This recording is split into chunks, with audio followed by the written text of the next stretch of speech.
أشهد أن لا إله إلا الله وحده لا شريك له وأشهد أن محمدا عبده ورسوله أما بعد فأعوذ بالله من الشيطان الرجيم بسم الله الرحمن الرحيم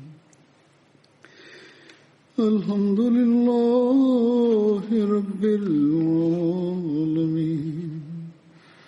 الرحمن الرحيم مالك يوم الدين إياك نعبد وإياك نستعين اهدنا الصراط المستقيم صراط الذين أنعمت عليهم غير المغضوب عليهم ولا الضالين.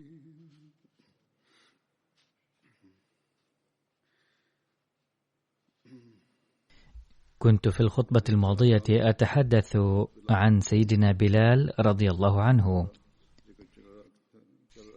وبقي جزء من وقائع حياته والذي سوف أتناوله اليوم إن شاء الله.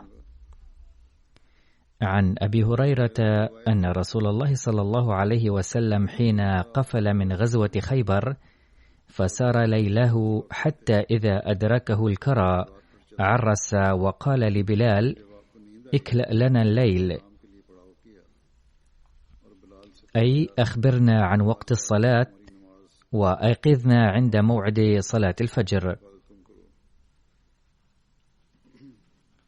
فصلى بلال ما قدر له، ونام رسول الله صلى الله عليه وسلم وأصحابه.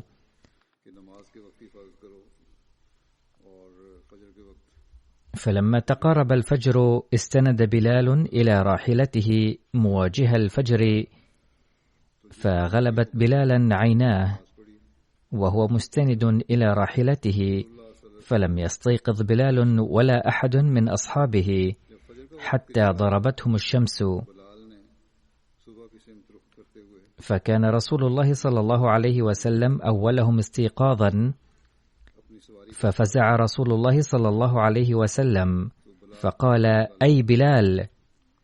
فقال بلال: أخذ بنفس الذي أخذ بنفسك بأبي أنت وأمي يا رسول الله. قال: اقتادوا، فاقتادوا رواحلهم شيئا، ثم توضأ رسول الله صلى الله عليه وسلم وأمر بلالا فأقام الصلاة، فصلى بهم الصبح.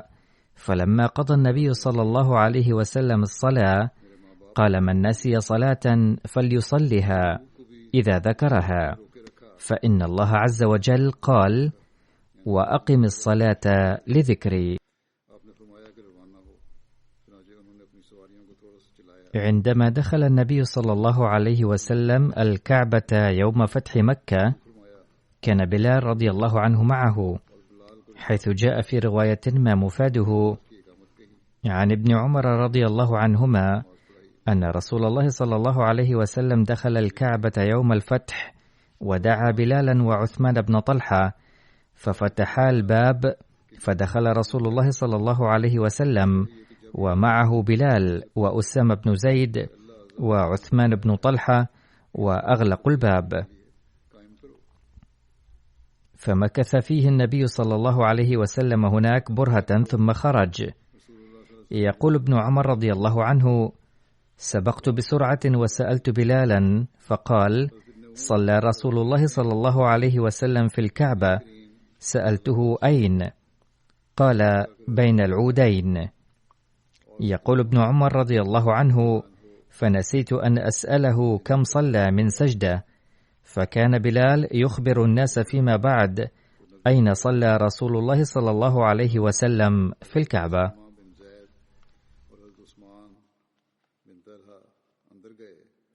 और फिर दरवाज़ा बंद कर दिया और आप इसमें कुछ देर ठहरे फिर निकले। हज़रत इब्न उमर कहते थे कि मैं जल्दी से आगे बढ़ा।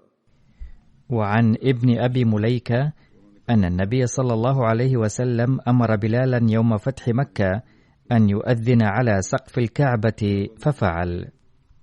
मैंने कहा किस जगह? कहा उन सतूनों के दरमियान। हज़रत इब्न उमर कहते थे मुझसे रह गया कि मैं उनसे पूछूं कि आपने कितनी रकअत। يقول سيدنا الخليفة الثاني رضي الله عنه في ذكر بلال رضي الله عنه يوم فتح مكة: أحضر العباس رضي الله عنه أبا سفيان إلى رسول الله صلى الله عليه وسلم، فرآه النبي صلى الله عليه وسلم وقال: ويحك، ألم تستيقن إلى الآن بأن الله واحد؟ قال أبو سفيان: كيف لا؟ لو كان هناك إله غيره لنصرنا حتما. قال: ويلك، أولا توقن إلى الآن أن محمدا رسول الله؟ قال: لم أوقن بذلك بعد. قال العباس رضي الله عنه: يا أيها الشقي، بايع رسول الله، لأن في ذلك حماية لنفسك وقومك. قال: حسنا، لقد بايع حينئذ هكذا، ولكنه صار مسلما حقيقيا فيما بعد. عندما بايع أبو سفيان قال العباس: عليك أن تطلب العفو لقومك، وإلا سيدمر قومك إلى الأبد. كان المهاجرون خائفين حينذاك، إذ كانوا من سكان مكة، وكانوا يظنون أنه إذا هتكت حرمة مكة مرة لاستحال استعادتها، وكانوا يدعون لأن يتم الصلح بحال من الأحوال، وإن كانوا قد تحملوا مظالم شديدة وقاسية فيما سبق. أما الأنصار فكانوا متحمسين جدا مقارنة بهم. قال النبي صلى الله عليه وسلم لأبي سفيان: اسأل ما تشاء. قال: يا رسول الله، ألا ترحم قومك وأنت رحيم وكريم؟ ثم إني من أقاربك وأخوك، فيجب أن أنال بعض الإكرام والاحترام، وقد أسلمت. قال صلى الله عليه وسلم: اذهب وأعلن في مكة أن من دخل دار أبي سفيان فهو آمن. قال: يا رسول الله، إن داري صغيرة لا تتسع لأناس كثيرين، ومكة مدينة كبيرة لا تتسع داري لجميع أهلها. قال صلى الله عليه وسلم: حسنا، ومن دخل بيت الله فله الأمان أيضا. قال أبو سفيان: يا رسول الله، إن بيت الله أيضا لن يكفي للجميع. قال صلى الله عليه وسلم: حسنا، ومن وضع السلاح فهو آمن. قال: يا رسول الله، مع ذلك يبقى بعض الناس خارج هذا النطاق. قال صلى الله عليه وسلم: حسنا، من دخل بيته وأغلق بابه فهو أيضا آمن. قال أبو سفيان: يا رسول الله، بذلك سوف يقتل من كانوا في الأزقة. قال صلى الله عليه وسلم: حسنا، أعد راية لبلال. عندما آخى النبي صلى الله عليه وسلم بين الأنصار والمهاجرين، آخى بين بلال وبين الصحابي أبي رويحة رضي الله عنه. لعل بلالا لم يكن موجودا بهذه المناسبة، أو قد يكون هناك حكمة أخرى، فأعطى النبي صلى الله عليه وسلم راية بلال لأبي رويحة، وقال له: هذه راية بلال، فليقم في عارض الطريق حاملا إياها، وليعلن أن الذي يأتي تحت راية بلال فهو آمن أيضا. قال أبو سفيان: هذا يكفي، والآن ستنجو مكة كلها. فقال: اسمح لي الآن بالانصراف. فقال صلى الله عليه وسلم: لك ذلك. لقد وضع الزعيم السلاح بنفسه، ولم يعد هناك داع للسؤال عن وصول الخبر أو عدم وصوله. دخل أبو سفيان مكة مذعورا وهو يعلن: أيها الناس، أغلقوا أبواب بيوتكم، وضعوا أسلحتكم، واذهبوا إلى بيت الله، وقد نصبت راية بلال فاجتمعوا تحتها. فبدأ الناس بإغلاق الأبواب، وبعضهم بدأ يدخلون الكعبة وألقوا الأسلحة خارج بيوتهم. وفي هذه الأثناء دخل جيش المسلمين مكة واجتمع الناس تحت راية بلال. الأمر العظيم في هذا الحادث كله هو راية بلال، إذ قد رفع رسول الله صلى الله عليه وسلم راية بلال وقال: من جاء تحت راية بلال فهو آمن. من المعلوم أن رسول الله صلى الله عليه وسلم كان هو السيد والزعيم، ولكنه لم ينصب راية لنفسه. وأكبر المضحين بعده صلى الله عليه وسلم كان أبو بكر رضي الله عنه، ولكن لم تنصب رايته أيضا. والزعيم الذي آمن بعده كان عمر، ولم تنصب رايته. ثم كان عثمان رضي الله عنه يحظى بشعبية كبيرة، وكان صهره صلى الله عليه وسلم، ولم تنصب رايته. ثم كان علي الذي كان أخوه صلى الله عليه وسلم وصهره، ولم ترفع رايته. ثم كان عبد الرحمن بن عوف الذي قال النبي صلى الله عليه وسلم عنه بأنه لن يتطرق الخلاف إلى الأمة المسلمة ما بقي هو حيا، مع ذلك لم ترفع رايته.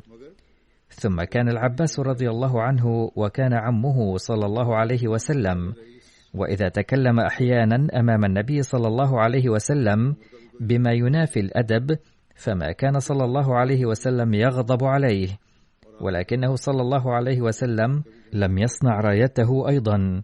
إضافة إلى ذلك كان هناك الزعماء الكبار كلهم موجودين، بمن فيهم خالد بن الوليد الذي كان ابن زعيم وكان بنفسه رجلا كبير الشأن، كما كان عمرو بن العاص أيضا ابن زعيم، وكذلك كان هناك أولاد زعماء كبار، ولكن لم ترفع راية أحد منهم، بل رفعت راية بلال رضي الله عنه وحده.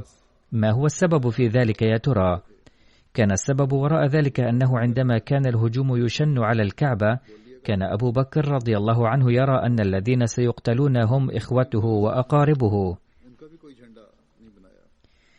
وقد قال أيضا من قبل: يا رسول الله، هل ستقتل أقاربك؟ فكان قد نسي المظالم وكان يعلم أنهم إخوته. ومع أن عمر رضي الله عنه قال أن يقتل الكفار، ولكن عندما أراد النبي صلى الله عليه وسلم العفو عنهم، فلا بد أن يكون عمر سعيدا من الأعماق على أنه قد عفي عن أقاربه. ولعل عثمان وعليا أيضا يقولان بأنه قد عفى عن إخوتهما، ولا بأس إن مارسوا القسوة من قبل.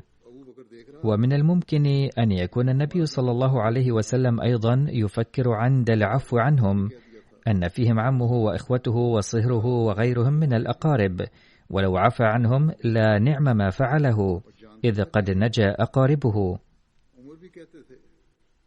ولكن كان هناك شخص واحد فقط لم يكن لديه أقارب في مكة، ولم يكن يملك أي قوة في مكة، وما كان له صديق فيها، فكان هذا المسكين يظلم بما لم يظلم به أبو بكر ولا عمر ولا عثمان ولا علي، بل لم يظلم بمثله رسول الله صلى الله عليه وسلم أيضا.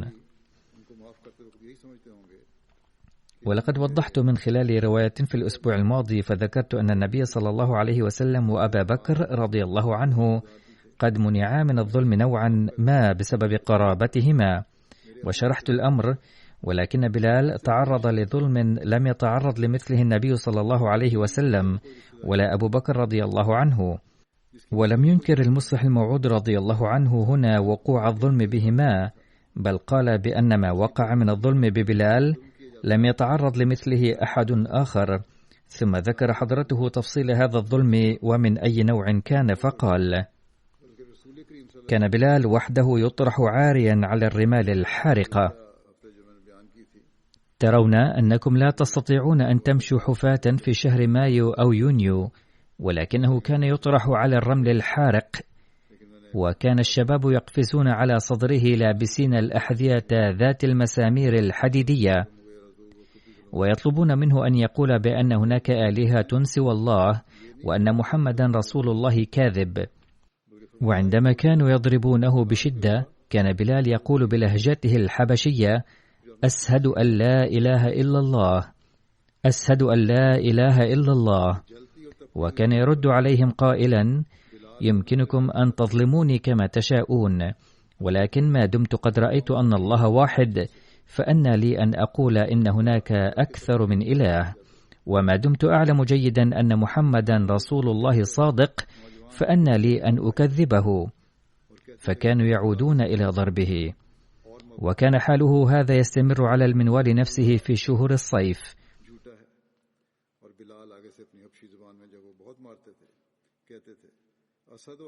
أما في الشتاء فكانوا يربطون الحبل في قدميه ويجرونه على الحجارة في زقاق مكة فيجرح جلده، ثم يطلبون منه أثناء الجر أن يكذب محمدا رسول الله ويعترف بآلهة سوى الله.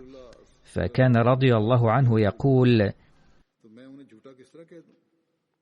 أشهد أن لا إله إلا الله، أشهد أن لا إله إلا الله. أما الآن حين غزا جيش المسلمين المؤلف من 10,000 فلا بد أن يكون قد خطر ببال بلال رضي الله عنه أنه سينتقم اليوم من أصحاب تلك الأحذية التي كانت تقع على صدره، ولا بد أنه سينتقم لتلك المظالم التي كانت تصب عليه بطريقة ظالمة. ولكن لما قال رسول الله صلى الله عليه وسلم: من دخل بيت أبي سفيان فهو آمن، ومن دخل بيت الله فهو آمن، ومن وضع الأسلحة فهو آمن، ومن دخل بيته وأغلق أبوابه فهو آمن، فلا بد أن يكون قد خطر ببال بلال أنه قد عفي عن إخوتهم وأقاربهم، وهو أمر جيد بلا شك، ولكن لم ينتقم لي. فرأى النبي صلى الله عليه وسلم أن هناك شخصا واحدا فقط يمكن أن يتأذى بعفوه صلى الله عليه وسلم، وهو بلال، لأن الذين عفي عنهم ليسوا إخوته، وأن الإيذاء الذي عانى منه هو لم يواجهه غيره. فقال رسول الله صلى الله عليه وسلم بأني سأنتقم له، وسأنتقم بأسلوب يبقي شأن نبوتي قائما، ويفرح بذلك بلال رضي الله عنه أيضا.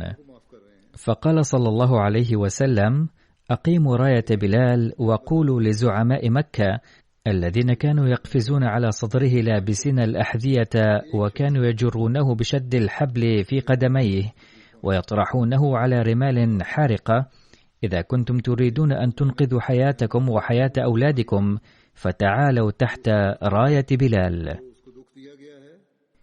إنني أرى أنه لم ينتقم أحد مثل هذا الانتقام العظيم من أحد منذ أن خلقت الدنيا، ومنذ أن أعطي الإنسان قوة على أخذ ثأر الدم من غيره. عندما نصبت راية بلال في الميدان أمام الكعبة، وكان زعماء العرب الذين كانوا يدوسونه تحت الأقدام ويطلبون منه أن يكذب محمدا رسول الله يأتون بأهلهم وأولادهم تحت رايته إنقاذا لحياتهم. يمكنكم أن تتصوروا كم يكون قلب بلال رضي الله عنه وروحه تفادي رسول الله صلى الله عليه وسلم. لا بد أن بلالا كان يقول حينئذ في نفسه: لا أدري هل كنت سأستطيع أن أنتقم من هؤلاء الكفار أم لا، ولكن ها قد انتقم نيابة عني، بحيث جعل كل شخص كانت أحذيته تطأ صدري يخضع أمامي. مما كان من الممكن أن ينتقم به يوسف من إخوته، لأن يوسف عندما عفى عن إخوته كان قد عفى عنهم من أجل أبيه، ولكن النبي صلى الله عليه وسلم عفى عن أعمامه وإخوته لجبر خاطر خادمه الذي كان يضرب بالنعال. فليس هناك وجه مقارنة بين انتقام يوسف مقابل هذا الانتقام. هذه الواقعة وردت في كتاب السياحة الروحانية، وذكرت الواقعة نفسها في مقدمة تفسير القرآن الكريم أيضا، ولكن بشكل مختصر. وأذكر ذلك هنا لأن بعض الناس يكتبون بأن الواقعة الفلانية قد وردت في مكان آخر وباختلاف كذا، ولكنني أقول عن هذه الواقعة المذكورة في مكانين أنه لا يوجد بينهما فرق سوى التفصيل والاختصار. ويستخرج بعض الإخوة نكاتا لتوضيح الفرق من الواقعة نفسها في مكانين. أما الواقعة الحالية فقد ذكرت في كلا المكانين بصورة واحدة من ناحية جزئيات الحادث ومن ناحية النتيجة أيضا. أما ما ذكر هنا في مقدمة تفسير القرآن فهو كالتالي: سأل أبو سفيان رسول الله: إذا لم يسل أهل مكة سيفا فهل سيكونون آمنين؟ وأجابه الرسول صلى الله عليه وسلم بالإيجاب: فمن أغلق عليه بابه فهو آمن. وهنا تدخل العباس قائلا: يا رسول الله، إن أبا سفيان رجل يحب الفخر، فاجعل له شيئا. قال: نعم.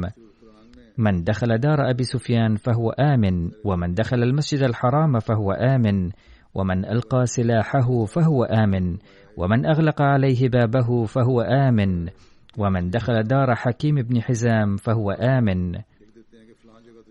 وبعد ذلك نادى الرسول صلى الله عليه وسلم أبا رويحة الذي كان قد آخى صلى الله عليه وسلم بينه وبين العبد الحبشي بلال، وقال: الآن أسلم رايتي لأبي رويحة وأعلن: من قام تحت راية أبي رويحة فهو آمن.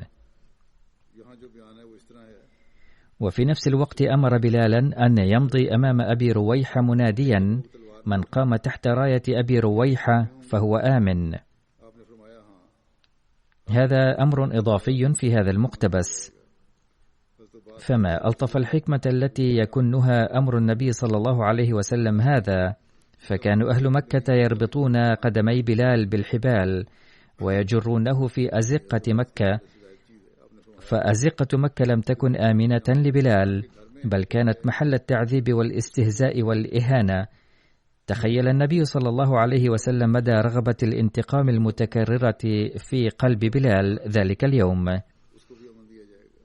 وخطر بباله أن من الضروري جدا أن ينال انتقام رفيقه الوفي، ولكن في الحدود التي أحاط بها الإسلام رغبة الانتقام هذه.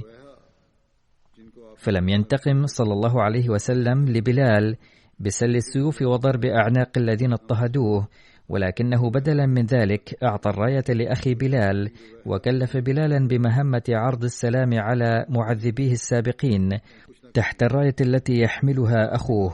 فما أروع ذلك الانتقام وما أجمله. ولنتخيل صورة بلال وهو يمشي بين يدي أخيه مناديا بصوت عال: يا أهل مكة، تعالوا لتقوموا تحت راية أخي لتنالوا السلام. فكان قلبه يخلو تلقائيا من عواطف الانتقام، وكان قد أحس أن الانتقام الذي حدده له النبي صلى الله عليه وسلم يستحيل أن يكون له انتقام أروع وأجمل من ذلك.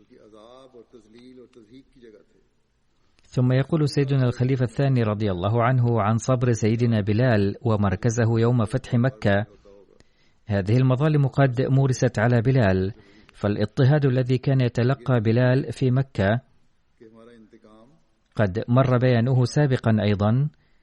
وهل تعرفون كيف أكرم النبي صلى الله عليه وسلم يوم فتح مكة بلالا، ذلك العبد الحبشي الذي كان من كبار زعماء مكة يرقصون على صدره، وكيف انتقم له من الكفار؟ فقد سلم لبلال راية وأعلن: يا أهل مكة، إن كنتم تريدون السلام من الهلاك فأتوا تحت راية بلال. فكأن بلالا الذي كان يرقص على صدره كبار زعماء مكة إذلالا له قال بحقه لأهل مكة: إذا كان هناك إمكان لنجاة أرواحكم فالطريق الوحيد له أن تخضعوا لسيادة بلال، مع أن بلالا كان عبدا، أما هم فكانوا أسيادا. فالنتيجة هي نفسها، سواء سلم النبي صلى الله عليه وسلم الراية بيد بلال شخصيا، أو نصبها باسمه، أو سلمها لأخيه وأرفقه بلالا. فالحدث نفسه مع اختلاف بسيط، وتستخرج النتيجة نفسها أيضا.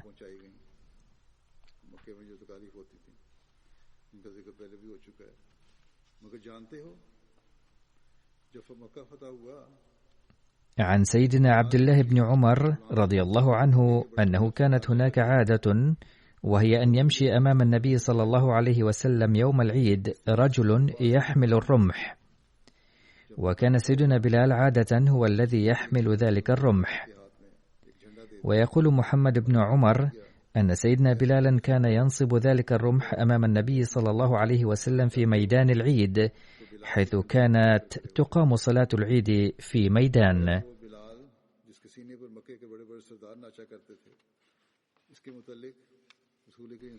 وفي رواية أن نجاشي الحبشة كان قد أهدى للنبي صلى الله عليه وسلم 3 رماح، فاحتفظ النبي صلى الله عليه وسلم بأحدها لنفسه، وأعطى الثاني لسيدنا علي بن أبي طالب، وأعطى الثالث لسيدنا عمر بن الخطاب رضي الله عنهم. والرمح الذي كان قد احتفظ به النبي صلى الله عليه وسلم كان بلال يحمله يوم العيد ويمشي أمام النبي صلى الله عليه وسلم حتى ينصبه في ميدان صلاة العيد، فيصلي صلى الله عليه وسلم اتجاهه. وبعد وفاة النبي صلى الله عليه وسلم كان يمشي سيدنا بلال حاملا ذلك الرمح أمام سيدنا أبي بكر رضي الله عنه. إنما تفيد الروايات أن سيدنا بلالا كان قد ذهب إلى الشام بعد وفاة النبي صلى الله عليه وسلم ليشترك في الجهاد. وفي رواية أنه لما توفي رسول الله صلى الله عليه وسلم جاء بلال إلى أبي بكر رضي الله عنه فقال: يا خليفة رسول الله صلى الله عليه وسلم، إني سمعت رسول الله صلى الله عليه وسلم يقول: أفضل أعمال المؤمن الجهاد في سبيل الله. فسأله سيدنا أبو بكر رضي الله عنه: ماذا تقصد يا بلال؟ فقال: أردت أن أرابط في سبيل الله حتى أموت. فقال أبو بكر: أنشدك الله يا بلال، وحرمتي وحقي، فقد كبرت واقترب أجلي. فأقام بلال مع أبي بكر حتى توفي أبو بكر.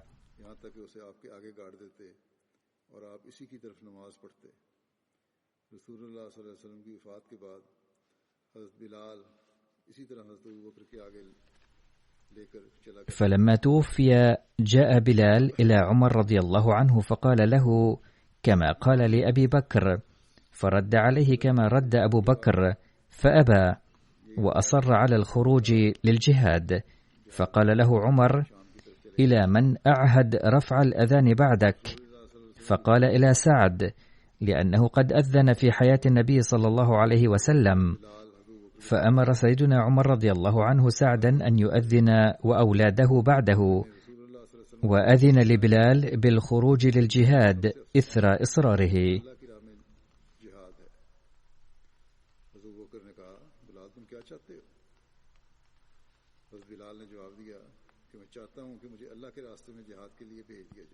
ونجد في رواية أخرى المحادثة بين سيدنا بلال وسيدنا أبي بكر رضي الله عنهما بخصوص الأذان كالتالي: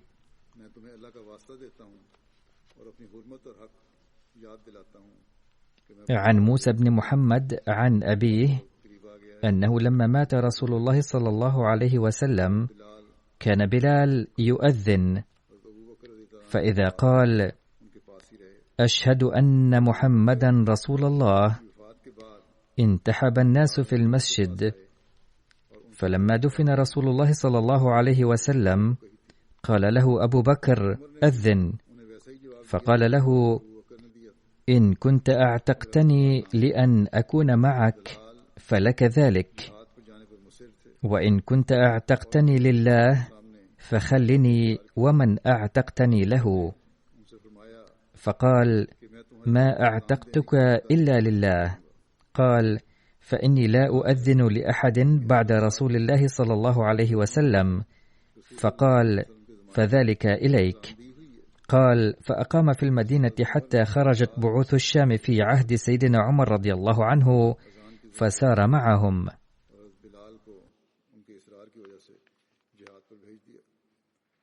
ये एक रिवायत है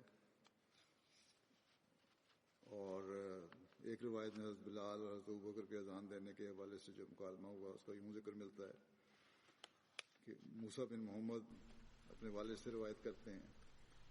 وبحسب رواية في أسد الغابة قال بلال لأبي بكر رضي الله عنه: إن كنت أعتقتني لنفسك فاحبسني، وإن كنت أعتقتني لله تعالى فذرني أذهب إلى الله تعالى. فقال: اذهب. فذهب إلى الشام فكان بها حتى مات. معظم الروايات تقول بأنه لم يذهب في عهدي أبي بكر رضي الله عنه، بل ذهب في عهد عمر رضي الله عنه.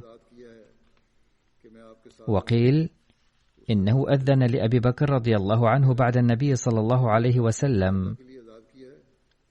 أسد الغابة.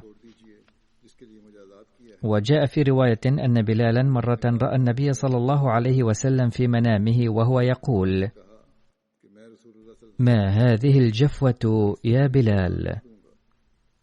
ما آن لك أن تزورنا؟ فانتبه حزينا فركب إلى المدينة لأنه كان يقيم في الشام، فأتى قبر النبي صلى الله عليه وسلم وجعل يبكي عنده ويتمرغ عليه. فأقبل الحسن والحسين فجعل يقبلهما ويضمهما، فقالا له: نشتهي أن تؤذن في السحر.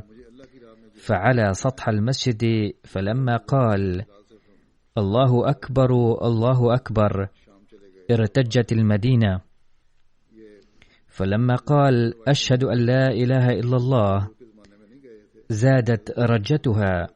فلما قال: أشهد أن محمد رسول الله، خرج النساء من خدورهن. فما رؤي يوم أكثر باكيا وباكية من ذلك اليوم. تذكر الناس زمن النبي صلى الله عليه وسلم فاضطربوا.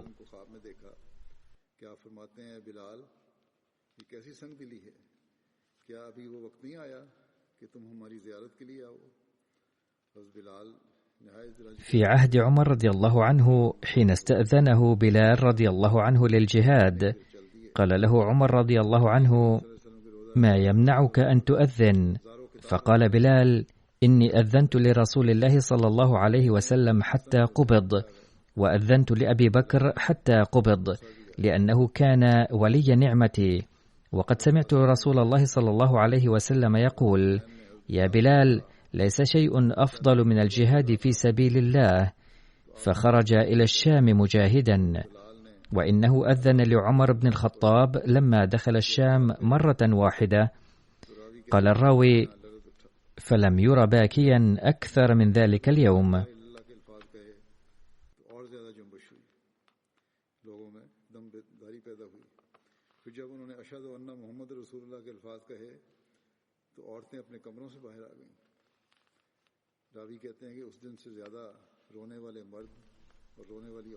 قال الخليفة الثاني للمسيح الموعود عليه السلام وهو يذكر الأيام الأخيرة من حياة بلال رضي الله عنه: ذهب بلال رضي الله عنه في آخر عمره إلى الشام. وذكر المصلح الموعود رضي الله عنه هنا أن الناس ما كانوا يزوجونه، ولكن كما ذكرت من قبل أن بلالا تزوج زوجات كثيرة، ربما كانوا لا يزوجونه لذهابه إلى الشام، أو لم يكن يجد زوجة في الشام. ولكن هناك رواية تقول أنه تزوج عدة زوجات في حياة الرسول صلى الله عليه وسلم. فقال المصلح الموعود رضي الله عنه: فأرسل في الشام إلى بيت قائلا: إنني حبشي، فإذا شئتم زوجتموني، وإذا زوجتموني لكوني صحابي الرسول صلى الله عليه وسلم سيكون ذلك فضلكم الكبير علي. فزوجوه وأقام في الشام. كان قد تزوج من قبل أيضا، ويمكن أن تكون الزوجات السابقات قد توفين، أو لم توافق إحداهن على الذهاب معه إلى الشام، أو يمكن أن يكون بلال يريد الزواج في الشام. ولكن رأيت مناسبا أن أوضح هنا أنه كان قد تزوج زوجات من قبل، وإن كان المصلح الموعود رضي الله عنه كتب هنا، وكذلك تقول روايات أخرى أن الناس ما كانوا يزوجونه، والله أعلم لماذا كتب ذلك. على كل فإنه طلب الزواج فزوجوه وأقام في الشام، والمهم هو ذكر الرؤية التالية، وأما ذكر زواجه فكان ضمنيا. قال المصلح الموعود رضي الله عنه: مرة جاءه النبي صلى الله عليه وسلم في الرؤيا وقال: أنسيتني يا بلال؟ فإنك لم تزر قبري. فقام بلال فورا وأعد للسفر، وقصد المدينة، فأتى قبر النبي صلى الله عليه وسلم فجعل يبكي عنده حتى علم الناس بمجيئه، فأقبل الحسن والحسين اللذان كانا قد كبرا آنذاك، فقالا له: كنت تؤذن في زمن رسول الله صلى الله عليه وسلم؟ قال: نعم. فقالا: نرجو أن نسمع أذانك، ففعل وسمعه الناس.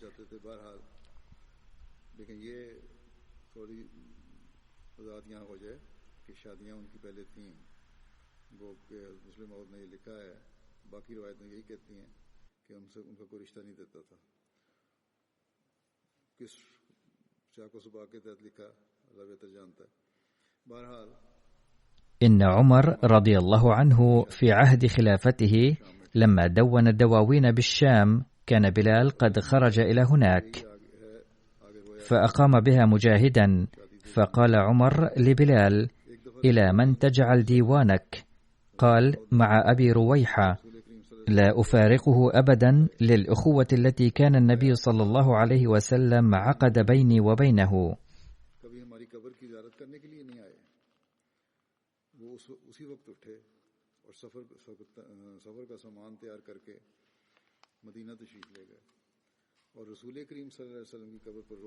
وهناك رواية عن نزاهة بلال وصدقه. قال عمرو بن ميمون: حدثني أبي أن أخا لبلال كان ينتمي في العرب ويزعم أنه منهم، فخطب امرأة من العرب فقالوا: إن حضر بلال زوجناك. قال: فحضر بلال فقال: أنا بلال بن رباح، وهذا أخي، وهو امرؤ سوء سيء الخلق والدين، فإن شئتم أن تزوجوه فزوجوه، وإن شئتم أن تدعوه فدعوه. فقالوا: من تكن أخاه نزوجه، فزوجوه.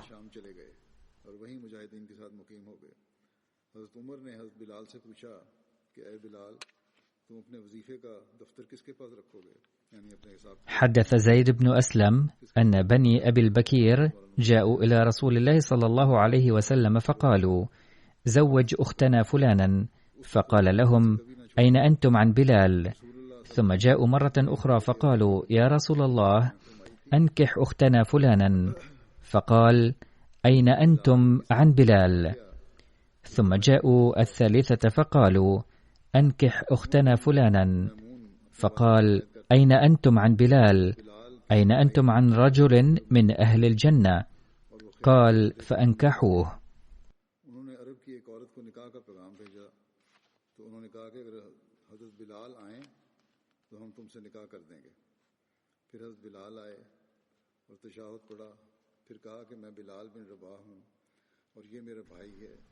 لقد قلت آنفا أن حضرة المصلح الموعود قد كتب أن سيدنا بلالا لم يتزوج، ويبدو أنه ربما كتب ذلك في سياق آخر لا نعرفه، إذ كان بلال رضي الله عنه متزوجا، وهذه الرواية أيضا تؤكد ذلك. لقد كتب حضرة ميرزا بشير أحمد ذات مرة جاء للقاء عمر رضي الله عنه في عهد خلافته بلال وأبو سفيان وغيرهما من أسياد مكة الذين أسلموا عند فتحها.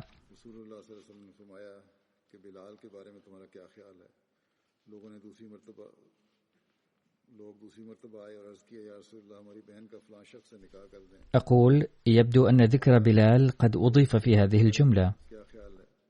ذات مرة جاء للقاء عمر رضي الله عنه في عهد خلافته أسياد مكة، واتفق أن حضر في الوقت نفسه بلال وعمار وصهيب وغيرهم أيضا للقاء عمر رضي الله عنهم، وكان هؤلاء قد عاشوا عبيدا وكانوا فقراء جدا، ولكنهم كانوا من الذين أسلموا في أوائل الإسلام.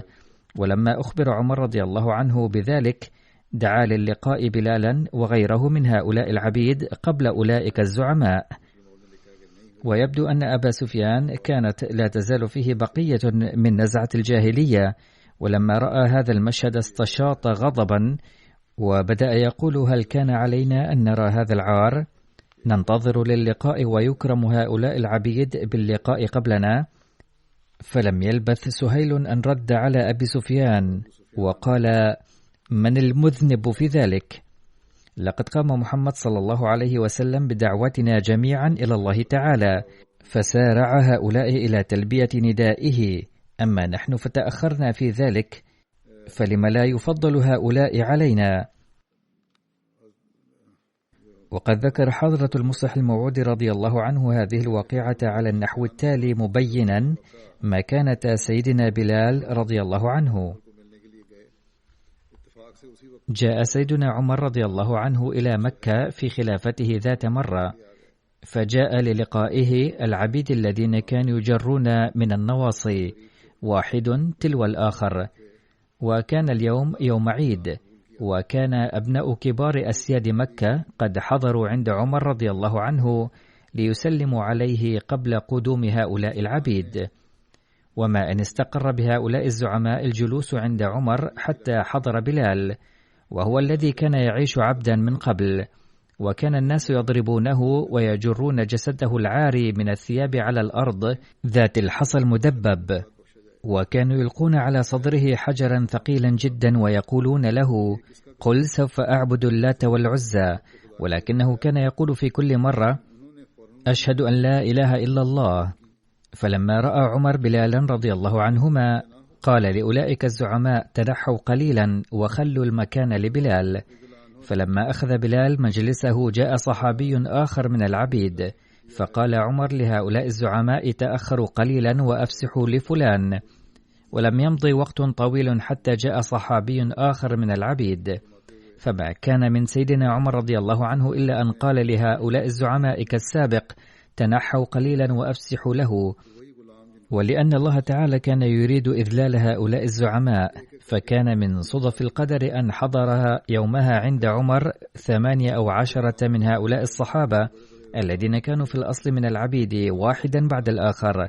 فظل عمر رضي الله عنه يأمر هؤلاء الزعماء في كل مرة: تنحوا قليلا وأفسحوا المجال لهذا القادم. في تلك الأيام لم تكن تبنى صالات كبيرة، وإنما كانت هناك غرف بسيطة لا تسع أناسا كثيرين.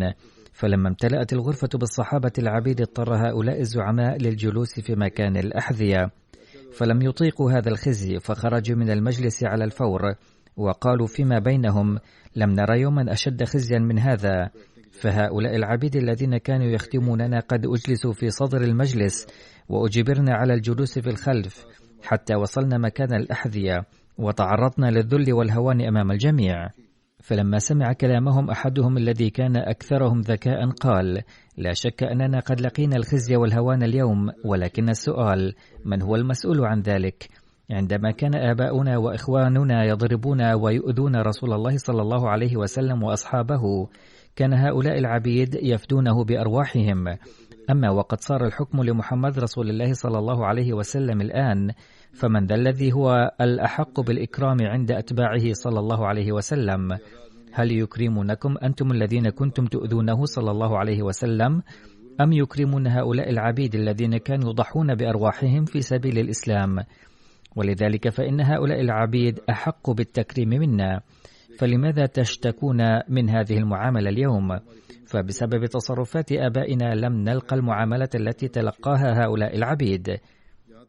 فأدركوا الأمر الواقع عندما شرحه لهم هذا الشخص الفطين من بينهم، فقالوا فيما بينهم: لقد أدركنا الحقيقة، ولكن هل من علاج لهذه الإهانة أم لا؟ لا شك أن آباءنا قد ارتكبوا ذنبا كبيرا، ولكن هل من كفارة لهذا الذنب تغسل وصمة العار هذه عن جباهنا؟ وبعد مداولات قالوا: لا نجد حلا لذلك. ثم قرروا جميعا وقالوا: تعالوا نسأل سيدنا عمر عن علاج هذه الوصمة.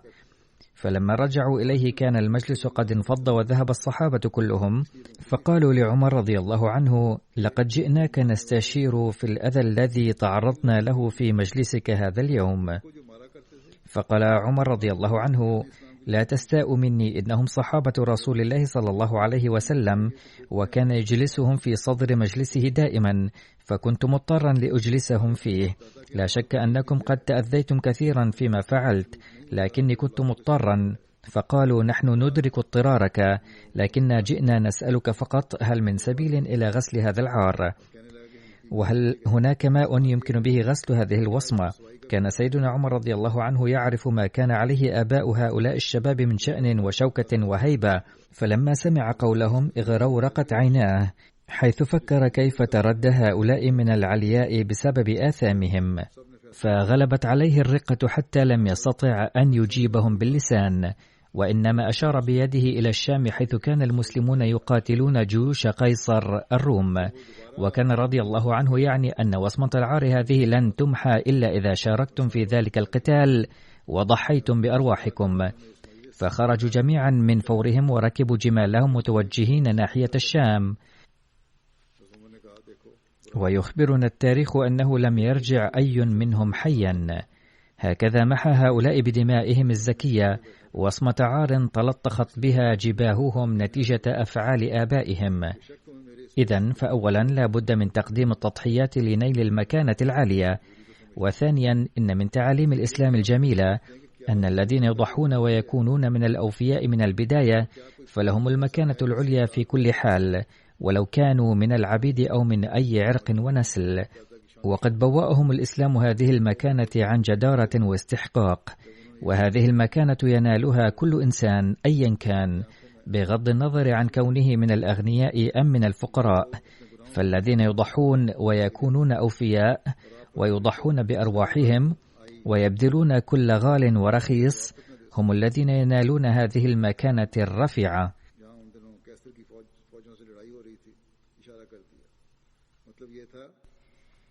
إن ذكر سيدنا بلال رضي الله عنه لا يزال جاريا، وسوف أتناوله بالبيان فيما بعد إن شاء الله.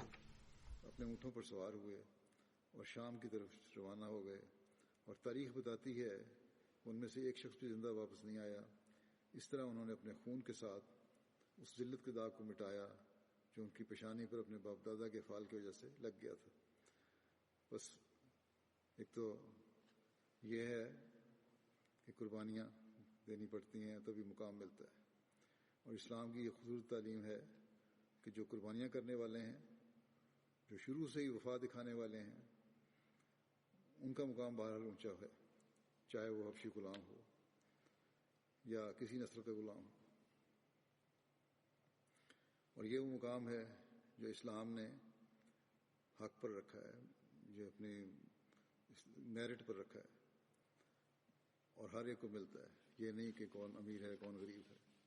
कुर्बानियाँ करने वाले होंगे, वफा करने वाले होंगे, अपनी जानें निसार करने वाले होंगे, हर चीज़ कुर्बान करने वाले होंगे, तो उनको मुकाम मिलेगा।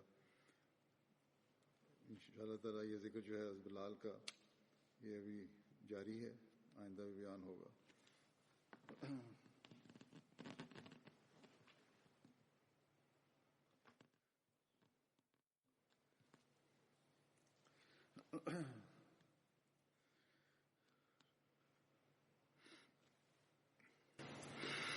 अल्हम्दुलिल्लाह नहमदुहु व नस्तईनुहु व नस्तगफिरुहु व नु'मिनु बिही व नतवक्कलु अलैहि व नऊज़ु बिल्लाहि मिन शुरूरि अनफुसिना व मिन सय्यिआति अ'मालिना मन यहदिहिल्लाहु फला मुदिल्ल लहु ومن يضلل فلا هادي له ونشهد أن لا إله إلا الله ونشهد أن محمدا عبده ورسوله عباد الله رحمكم الله إن الله يأمر بالعدل والإحسان وإيتاء ذي القربى وينهى عن الفحشاء والمنكر والبغي يعظكم لعلكم تذكرون اذكروا الله يذكركم وادعوه يستجب لكم ولذكر الله أكبر.